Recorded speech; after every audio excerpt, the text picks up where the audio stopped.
చట్ట ప్రకారమే N convention కూల్చివేశామని Hydraa commissioner ఏవి రంగనాథ్ అన్నారు. ఎన్ కన్వెన్షన్ పై ఎలాంటి స్టే లేదన్నారు. వ్యవస్థను తప్పుదారి పట్టించి వ్యాపార కార్యక్రమాలను నిర్వహించారని తెలిపారు. ఎఫ్టీఎల్ బఫర్ జోన్ లో అనుమతి లేని నిర్మాణాలు చేపట్టారని హైడ్రా కమిషనర్ అంటున్నారు.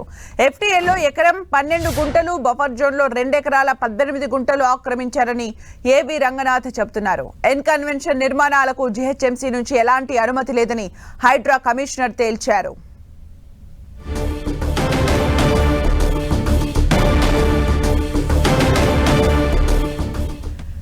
మరిన్ని అప్డేట్స్ మా ప్రతినిధి రాముడు అందిస్తారు. రాముడు,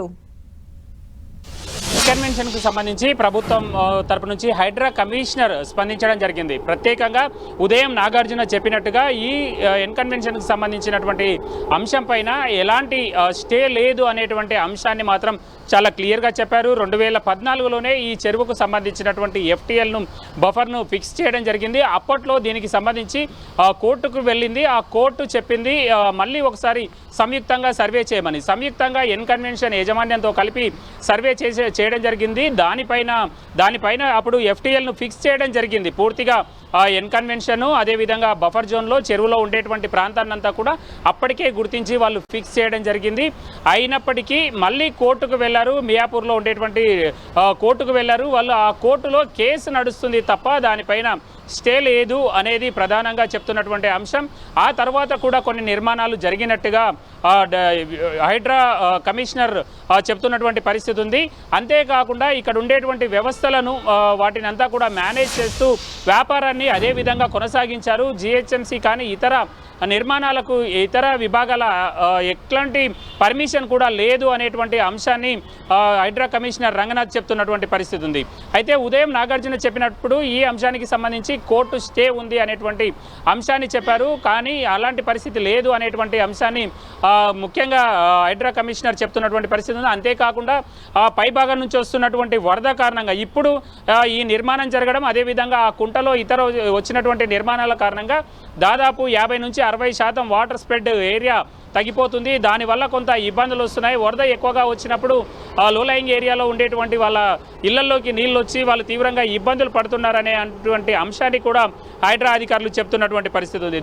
ఆ కారణంగానే తమకు వచ్చినటువంటి ఫిర్యాదు నేపథ్యంలో ఉదయం నుంచే ఈ కూల్చివేతలు చేపట్టడం జరిగింది. జిహెచ్ఎంసీ టౌన్ ప్లానింగ్ అదేవిధంగా రెవెన్యూ విభాగాల అధికారులతో పాటు ఇరిగేషన్ అధికారుల సమక్షంలో ఈ నిర్మాణాల కూల్చివేత చేయడం జరిగింది. దాదాపు 100 మంది అధికారులు, సిబ్బంది అందరూ కూడా హైడ్రాకు అదేవిధంగా ఇవి నేను చెప్పినటువంటి జిహెచ్ఎంసీ, రెవెన్యూ అదేవిధంగా ఇరిగేషన్ శాఖకు సంబంధించినటువంటి అధికారులు అందరూ కూడా ముఖ్యమైనటువంటి అధికారులు అక్కడ పాల్గొని ఈ నిర్మాణాన్ని మొత్తం కూడా నేలమట్టం చేయడం జరిగింది. ఆ తర్వాత హైకోర్టులో దీనికి సంబంధించినటువంటి స్టే రావడం జరిగింది.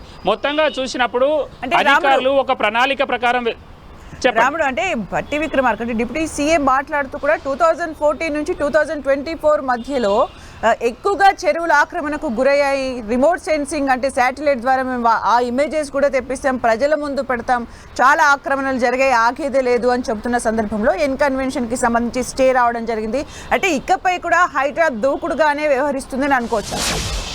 ఎస్, తప్పకుండా ప్రభుత్వం నుంచి పూర్తి సపోర్టు హైడ్రాకు ఉంది. ఇటు మంత్రుల సైడ్ నుంచి కూడా అందరూ హైడ్రాను సపోర్ట్ చేస్తున్నటువంటి పరిస్థితి ఉంది.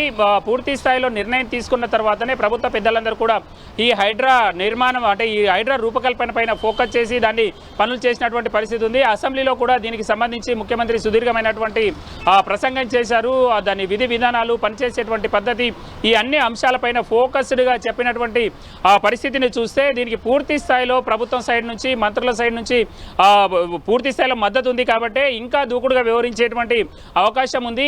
అంటే వాళ్ళు చెప్తున్నది ఏంటంటే మనం చూడొచ్చు, కాంగ్రెస్లో చేరినటువంటి దానం నాగేందర్ ఎమ్మెల్యే అక్కడ హైడ్రాకు వ్యతిరేకంగా మాట్లాడినా కూడా హైడ్రా అధికారులు ఎక్కడ కూడా తగ్గేదే లేదన్నట్టుగా ముందుకెళ్తున్నారు. అదేవిధంగా ఓల్డ్ సిటీలో పాతబస్తీకి సంబంధించినటువంటి ఒక ఎమ్మెల్యేకి సంబంధించినటువంటి నిర్మాణం కానీ, బుమ్రుక్ దౌలా చెరువులో చేస్తున్నటువంటి అక్రమ నిర్మాణాల కూల్చివేతల సందర్భంగా కూడా అక్కడ ప్రజాప్రతినిధులను వాళ్ళందరినీ కూడా అదుపులోకి చూసుకోవడం కానీ ఇదన్నీ చూస్తే ఎక్కడ ఆగేదే లేదన్నట్టుగా ముందుకెళ్ళిపోతున్నటువంటి పరిస్థితి చూస్తున్నాం. మరి రానున్న రోజుల్లో మరింత ఎక్కువగా దూకుడుగా ప్రవర్తించేటువంటి అవకాశం ఉంది. ముఖ్యంగా మనం చూస్తే అనేక ప్రాంతాల్లో చెరువులు కబ్జాలకు గురైనాయి. అవన్నీ కూడా FTL పరిధి తగ్గిపోయింది, చాలా వరకు కుంచుకుపోయినాయి. కొన్ని చెరువులు అయితే హైదరాబాద్ నగరంలో దాదాపు 80 నుంచి 90% వరకు కూడా చెరువులు కుంచుకుపోయినటువంటి పరిస్థితి ఉంది. హైదరాబాద్ నగరంలో చాలా చెరువులు మాయమైపోయినటువంటి పరిస్థితి ఉంది. యూసుఫ్గూడ లేక్ కృష్ణకాంత్ పార్క్గా మారింది.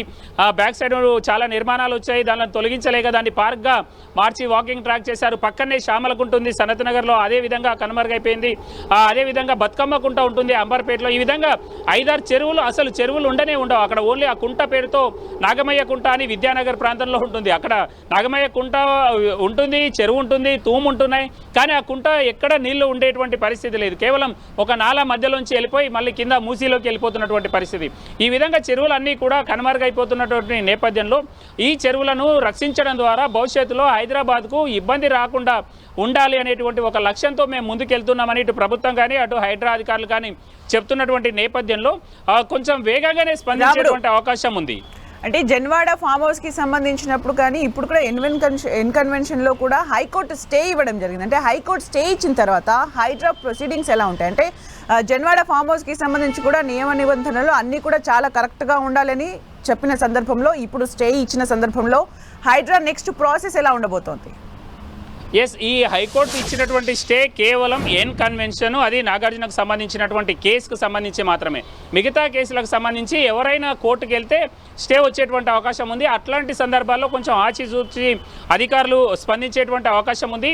ప్రధానంగా ఇప్పుడు మనం చూస్తున్నాం, ఉదయం నాగార్జున చెప్పినప్పుడు తమకు స్టే ఉందని చెప్పాడు, కానీ అలాంటి పరిస్థితి లేదు. కేవలం మియాపూర్ కోర్టులో దానికి సంబంధించి ఇంకా సరైనటువంటి పద్ధతిలో సర్వే జరగలేదనో లేకపోతే ఇతర వాళ్ళు చేసినటువంటి సర్వేకి సంబంధించి మాత్రమే కోర్టులో కేసు పెండింగ్లో ఉందనేది ఇప్పుడు హైడ్రా కమిషనర్ రంగనాథ్ చెప్తున్నటువంటి పరిస్థితి. కాబట్టి స్టే వచ్చినప్పుడు మాత్రం తప్పనిసరిగా కోర్టును గౌరవించాలి. కాబట్టి అధికారులు కూడా ముందుకు వెళ్ళడానికి అవకాశం లేనటువంటి పరిస్థితి ఉంటుంది. అది కంటెంప్ట్ ఆఫ్ కోర్ట్ అయ్యేటువంటి అవకాశం ఉంటుంది. కాబట్టి ఆ విధంగా వెళ్ళలేనటువంటి పరిస్థితులు ఉన్నాయి. అయితే చాలా సందర్భాల్లో మనం చూస్తే చాలా కేసుల విషయంలో, చాలా నిర్మాణాల విషయంలో కోర్టులలో కేసులు ఉన్నటువంటి మాట అయితే వాస్తవం. అయితే వ్యక్తిగతంగా ఏ వ్యక్తికి ఆ స్టే ఉంది అనేది మాత్రమే చూడాలి. వరుసగా నిర్మించినప్పటికీ కేవలం కోర్టు స్టే ఒకరికి మాత్రమే వర్తిస్తుంది. ఎవరైతే స్టే తెచ్చుకుంటారో వాళ్ళకి మాత్రమే వర్తిస్తుంది. ఒకవేళ కోర్టు స్టేకు వెళ్తే పక్క వాళ్ళకి ఇచ్చారు కాబట్టి తమకు ఇవ్వమని అడిగితే వేగంగా స్టే వచ్చేటువంటి అవకాశం ఉంది తప్ప అట్లాంటి స్టే లేనప్పుడు స్టే లేని వాటిని నిర్దాక్షిణ్యంగా కూలగొట్టేటువంటి అవకాశం ఉంది. ఆ విధంగా చట్టంలో వాళ్ళకు అవకాశం ఇచ్చారు అధికారులకు, కాబట్టి ఆ విధంగా ముందుకెళ్తున్నారు. గతంలో కూడా సుప్రీంకోర్టు కానీ హైకోర్టు ఇచ్చినటువంటి రూలింగ్స్ ఏవైతే ఉన్నాయో వాటి ప్రకారం అక్రమంగా ఎలాంటి అనుమతులు తీసుకోలేదు. ఆ ప్రాంతానికి సంబంధించి గ్రామ పంచాయతీ కానీ లేదంటే మున్సిపాలిటీ కానీ కార్పొరేషన్ల అనుమతి లేనప్పుడు దాన్ని నేరుగా కూల్చొచ్చు, ఎలాంటి వితౌట్ నోటీస్ అనేటువంటి ఆదేశాలు కూడా ఉన్నాయనేది అధికారులు చెప్తున్నటువంటి నేపథ్యంలో దూకుడుగా వెళ్ళేటువంటి అవకాశం ఉంది. ఏదైనా ఒక అంశానికి స్టే వస్తే మాత్రం కొంత దాని విషయంలో ఆచితూచి స్పందిస్తారు. సేమ్ టైము ఆ విధంగా స్టేకి వెళ్ళారు కాబట్టి చాలా రకాలుగా ఇప్పటివరకు నేను చెప్పినట్లుగా ఆయా విభాగాలకు సంబంధించినటువంటి వాళ్ళు దానికి పర్మిషన్లు ఇవ్వలేదు కాబట్టి పర్మిషన్ ఇవ్వకుంటే దాన్ని నిర్మాణం చేశారు. కాబట్టి గతంలో కోర్టులు ఈ విధంగా చెప్పాయి కాబట్టి మేము కూలుస్తామనేటువంటి అంశాన్ని ఇప్పుడు స్టే ఇచ్చినటువంటి కోర్టులకు చూయిస్తే వాళ్ళు తప్పకుండా ఆ స్టేను వెకెట్ చేసేటువంటి అవకాశం ఉంటుంది. కాబట్టి వీళ్ళు ఏ విధంగా అంటే అవసరం వస్తే చట్టపరంగా కూడా చాలా సౌండ్గా వ్యవహరించడం కోసం అంటే అంత పద్ధతిగా ముందుకెళ్లడం కోసం అవసరమైనటువంటి చర్యలను అయితే ప్రభుత్వం తీసుకుందని చెప్పుకోవచ్చు. హైడ్రా అధికారులు కూడా అదే పద్ధతిలో ముందుకెళ్తున్నటువంటి పరిస్థితిని మనం సిటీలో చూడొచ్చు. రాబోయేటువంటి రోజుల్లో చాలా వేగంగా దూకుడుగా వివరించేటువంటి అవకాశం ఉంది. ఇందులో ప్రజాప్రతినిధులకు సంబంధించినటువంటి నిర్మాణాలు కూడా చాలా వరకు ఉన్నాయన్నటువంటి ఆరోపణలు ఉన్నాయి. చాలా పెద్ద పెద్ద చెరువులన్నీ కూడా చాలా కుంచుకుపోయినటువంటి నేపథ్యంలో అలాంటి చెరువులను తొలగిస్తున్నప్పుడు సిటీలో కొద్దిమంది ఈ విధమైనటువంటి అక్రమ నిర్మాణాలు చేయడం ద్వారా ఎక్కువ మంది ప్రభావితం అవుతున్నటువంటి పరిస్థితి ఉంది. ఇప్పుడు మనం అనుకున్నటువంటి కొన్ని చెరువులకు సంబంధించి హుస్సేన్ సాగర్ ఉంది, అందులో 21% కుంచుకుపోయినటువంటి పరిస్థితి ఉంది. అందులో నిర్మాణాలు వచ్చాయి, ఆ నిర్మాణాలన్నీ కూడా కమర్షియల్ యాక్టివిటీ చేస్తున్నాయి. అట్లాంటి వాటిని తొలగించినప్పుడు ప్రజల నుంచి కొంత మద్దతు లభించేటువంటి అవకాశం ఉంది. అదేవిధంగా ఎక్కడైనా కొంత దిగువ మధ్య తరగతి అదేవిధంగా బిల్డర్స్ కట్టేసి వెళ్ళిపోతే కొనుక్కున్నటువంటి వాళ్ళ ఇళ్లను కూల్చే సందర్భంలో కొంత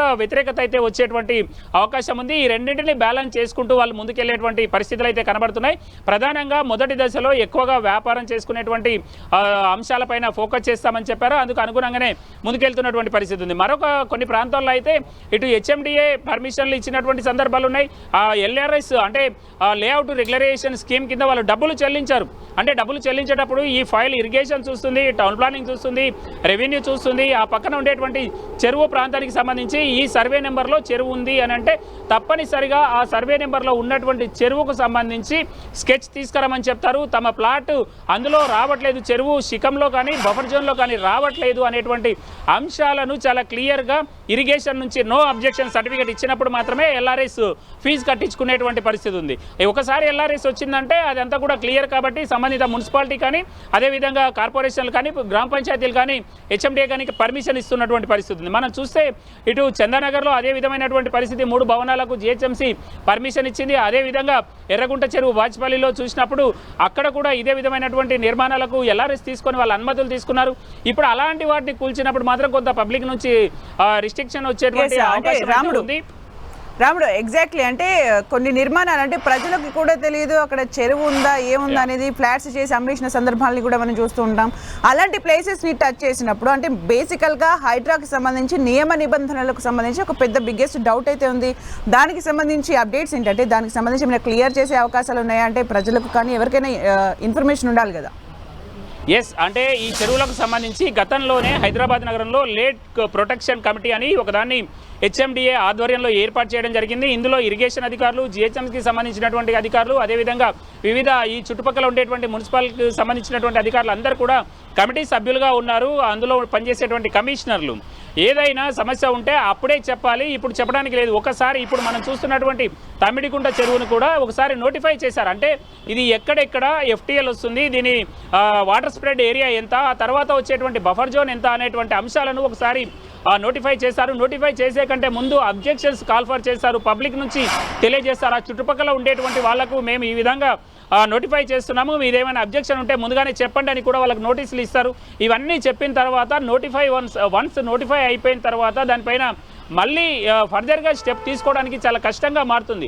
నోటిఫై అయిపోయింది కాబట్టి పబ్లిక్ నుంచి ఇన్ఫర్మేషన్ తీసుకున్నాం లేదా వాళ్ళ ఫిర్యాదులు కానీ సలహాలు సూచనలు తీసుకున్నాం కాబట్టి భవిష్యత్తులో ఆ విధంగా చేయలేమని ఆ విధంగా జిహెచ్ఎంసీ పరిధిలో దాదాపు 50-60 చెరువులను చేయడం జరిగింది హెచ్ఎండిఏ లేక్ ప్రొటెక్షన్ కమిటీ. ఆ చెరువులలో ఏం చేయలేనటువంటి పరిస్థితి ఉంటుంది. కానీ మిగతా చెరువులకు సంబంధించి ఈ విధంగా వచ్చినటువంటి నిర్మాణాల సందర్భంలో కొంత అయితే ఆచితూచి అడుగులేయాల్సినటువంటి అవసరం ఉంటుంది. ప్రధానంగా మనం ముషీరాబాద్లో ఉన్నటువంటి బతుకమ్మ కుంట చూస్తే అక్కడ ఒక పెద్ద లేఅవుట్ చేశారు. అందులో ప్రభుత్వమే కొన్ని భూములను ఎల్ఐజీలో ఎంఐజీలో వాళ్ళను విక్రయించినటువంటి పరిస్థితి, కొన్ని ప్లాట్లను కేటాయించింది.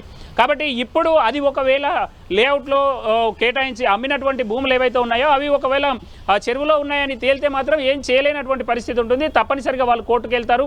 అది కాకుండా ప్రభుత్వమే ఓకే చేసింది కాబట్టి ప్రభుత్వాన్ని న్యాయం చేయమని కోర్టు ఆదేశించేటువంటి అవకాశం ఉంది. ఆయా సందర్భాలను బట్టి ఆ ప్రాంతంలో ఆల్రెడీ చెరువు కనుమరుగైంది కాబట్టి అక్కడ ఉండేటువంటి లోకల్స్కి అనుగుణంగా తీర్పు రావచ్చు. కానీ చెరువు ఇంకా లైవ్లో ఉండడం, ఇంకా బతుకుంది, ఇది ఈ విధంగా పూడ్చివేస్తే ఇంకా కింది వాళ్ళకు చాలా ఇబ్బంది అవుతుంది అన్నటువంటి అంశాలను మాత్రం ఇటు ప్రభుత్వం సైడ్ నుంచి అధికారులు కోర్టు ముందు ఉంచితే మాత్రం తప్పకుండా అందులో ఉండేటువంటి నిర్మాణాలను తీయడం ద్వారా కింది ప్రాంతాల్లో ఉండేటువంటి వేలాది ఇళ్లకు ఎలాంటి ఇబ్బందులు లేకుండా చూడాలి అనేటువంటి ఆదేశాలు అయితే వచ్చేటువంటి అవకాశం ఉంటుంది. కాబట్టి అధికారులు ఈ 2 అంశాల్లో కొంత బ్యాలెన్స్ చేస్తూ ముందుకెళ్లాల్సినటువంటి పరిస్థితులు అయితే ఉన్నాయి.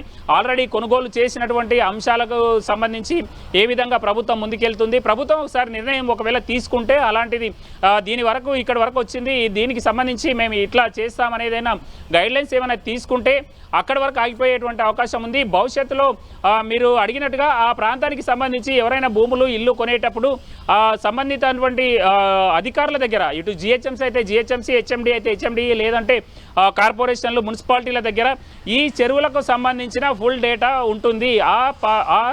ఆ ప్రాంతానికి సంబంధించినటువంటి సర్వే నెంబర్లలో ఈ చెరువు ఎంతవరకు వచ్చింది, ఎన్ని గజాల వరకు లేదా ఎన్ని మీటర్ల వరకు బఫర్ జోన్ ఉంది, మేము కొనేటువంటి ఆస్తి అందులో ఉందా లేదా అనేటువంటి ఫుల్ డీటెయిల్స్ తీసుకున్నాక కొనుగోలు చేసుకుంటేనే కొంత ఇబ్బందులు తగ్గేటువంటి అవకాశం ఉంది. లేదంటే మాత్రం వాళ్ళు కూడా భవిష్యత్తులో ఇబ్బందులు ఎదుర్కొనేటువంటి పరిస్థితులు ఉన్నాయి. థ్యాంక్ యూ రాముడు ఫర్ ద అప్డేట్స్.